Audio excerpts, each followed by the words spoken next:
So we've got to the end of meditation 1, in which Descartes raises this radical, what we now refer to as radical skepticism.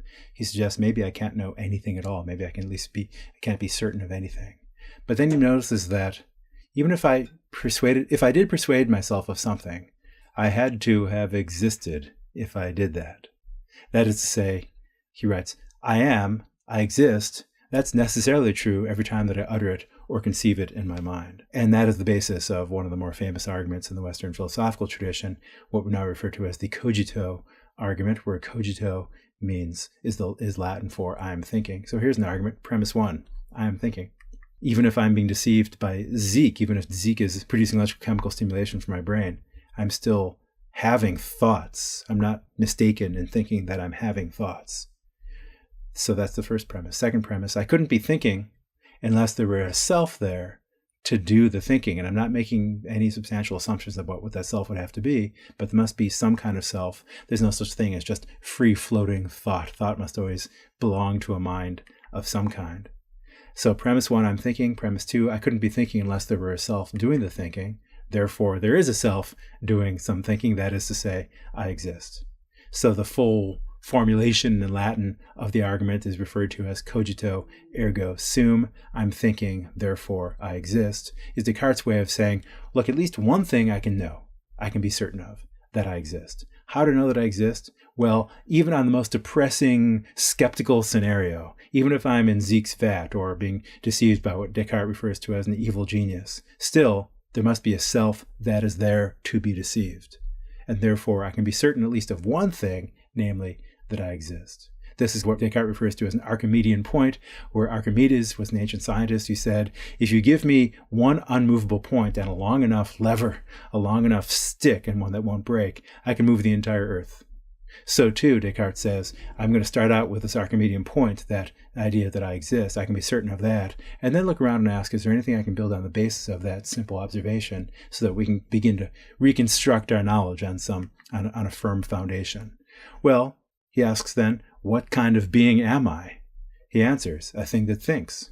What is that? He answers, a thing that doubts and understands and affirms and denies and wills, refuses, and that also imagines and senses.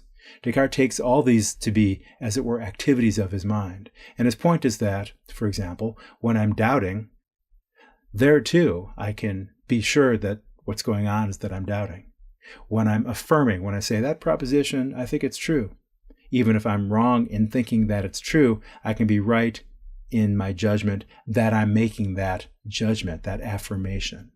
Likewise, if I make up my mind to do something, suppose I will to raise my hand, even if I'm not sure if the hand goes up, although I have the experience of its doing so, I can still, Descartes says, be sure that I am willing, that I'm forming the intention to do something. So it's I who doubt, who understand, and will. It's the same I who senses or is cognizant of bodily things as if through the senses. But he notices that this sensory experience might or might not correspond to anything outside of his own mind. But he still wants to say, it seems to me as if something is going on. I'm having what appears to be sensory experience. So think about the difference between, for example, I'm holding an apple in my hand, and it seems to me as if I'm holding an apple in my hand. I can't be sure, at least at this point of the meditations, Descartes will say, that I am holding an apple in my hand. Maybe I don't even have any hands. But I can still be sure that it seems to me as if that's what's going on. This, what we now refer to as second-order judgment, judgments about my own experiences. Those second-order judgments can be things of which I'm sure, that I can be sure, even if I can't be sure that those first-order judgments, such as I have an apple in my hand, are themselves true. Those second-order beliefs are things that I also think are indubitable. So what do we have? We can be sure that we exist, and we can also be sure of the truth of these second-order beliefs and just think it through. Even if you're in Zeke's vat, you have no way of proving at this point that you're not. Still, you're having an experience of, for example, it seems to you as if you're sitting in a chair watching a lecture on your laptop. And Descartes will say, you can be sure that that is how things seem. Descartes generalizes this point and also moves further towards his view about how proper progress in the science is going to have to go when he considers a piece of wax. And he says, think about this piece of wax. It's just been taken from the honeycomb. It still tastes of honey and has a scent of flowers. from which the honey was gathered. Its color, shape, and size are all plain to see. It's hard, cold, and can be handled easily. If you rap it with your knuckle, it makes a sound. In short, it has everything that seems to be needed for a body to be known perfectly clearly. That is, it seems as I hold the wax here in my hand, I know it as well as I could possibly want to. But as I speak these words, I hold the wax near to the fire. And look, the taste and smell vanish. The color changes. The shape is lost. The size increases. The wax becomes liquid and hot. You can hardly even touch it. And it no longer makes a sound when you strike it. You just get this goop that sticks to your knuckle or something. But it's still the same wax. So what was it about the wax that I understood so clearly? I certainly had a clear mental grasp of the thing, so to speak. Evidently, it was not any one of the features that the senses told me of. For all of them, brought to me through taste and smell and touch and hearing, they've all now altered, yet it's still the same wax that I had before. So Descartes wants to suggest now that there's a sense in which I perceive more with my mind than with my senses. Sensory experiences like caloric intake, I need some of it in order to think, but thinking proper doesn't happen until I, so to speak, peer through these sensory experiences of the sense of yellow or the sweet smell and say those aren't properties in the wax itself. The wax could lose those properties and still persist, he argues. And yet I'm able to grasp the wax with my mind. How do I do that, he says? He refers to what we now call the notion of primary qualities. Qualities that are mathematically definable, such as extension, location in space and time, number, mass, velocity of motion, and the like, the stuff of physical description.